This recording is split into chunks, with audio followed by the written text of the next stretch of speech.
Got in from the WTF show the other day, first morning back, and I come out here in the yard, and my two boys, who were obviously inspired by everything they saw and heard at the WTF show, they are out here in the yard. They got their decoys out, calls out. They got the lay down hen. They saw and heard everybody talk about the lay down hen, that breeder position hen decoy. So they got the Avian-X hen decoy out here, and they have been harassing Tupac, our little gobbler, Jake Gobbler. He is a bad boy this morning since Avian-X here. We're going to show you just how effective that lay down hen.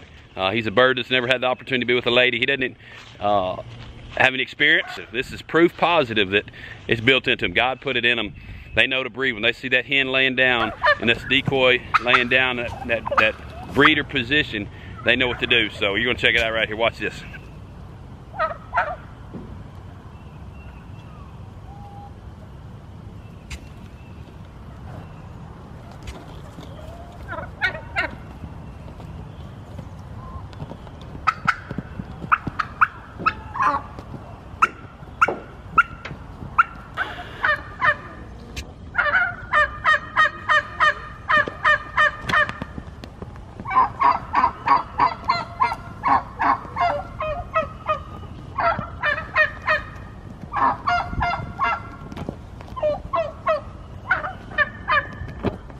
He's smiling.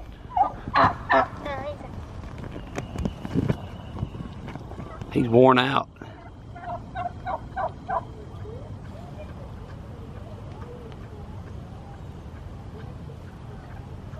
He's worn out. Look at him breathing hard. He's like, oh gosh. All right, get back in there and get your decoy before you get violated anymore. He'll probably whip you. Oh, he's bowing up on you.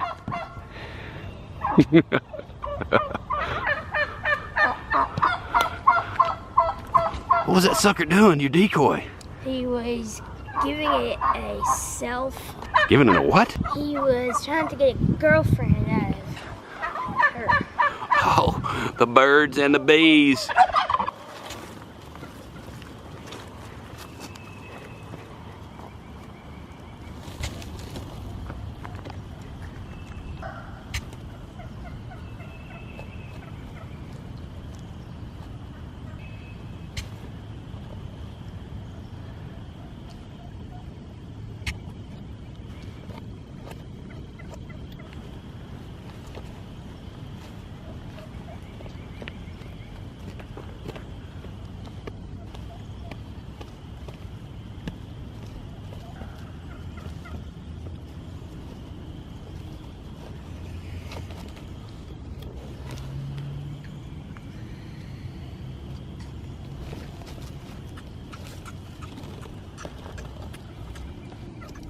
Great, sit here talking about Tupac breeding the hen decoy, the lay down hen. I look up and there's a hen laying down at my feet right there, and Tupac walks up and breeds her. First time with a lady. Told Tupac, get it done.